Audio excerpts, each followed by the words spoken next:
Le Casino Luxembourg est issu de ce mouvement, enfin de l'année culturelle. Je dois dire, moi-même j'ai pris une grande part, beaucoup par hasard, par une certaine forme d'opportunisme, et surtout le casino n'est, contrairement à d'autres institutions comme la Rocale, comme la Philharmonie, comme le Moudam, un peu comme la Kulturfabrik à Esch, n'a pas été décidé politiquement.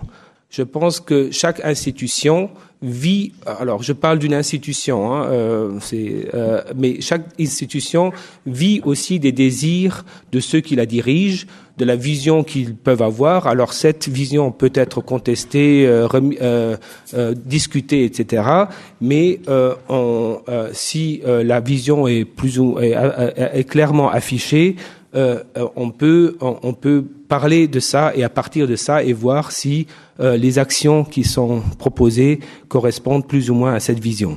Notre idée, c'était d'avoir la possibilité de montrer, de discuter et de produire de l'art à Luxembourg, une certaine forme d'art qui auparavant n'y était pas montrée. Nous-mêmes, nous n'échappons pas à c'est la difficulté d'aujourd'hui que une fois que les structures sont là, elles doivent survivre.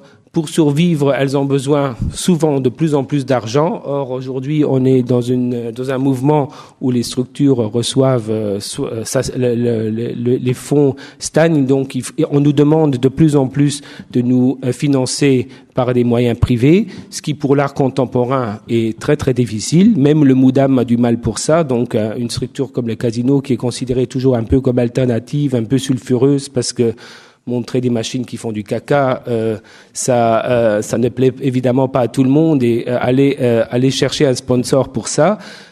Mais juste pour donc on n'échappe pas à ce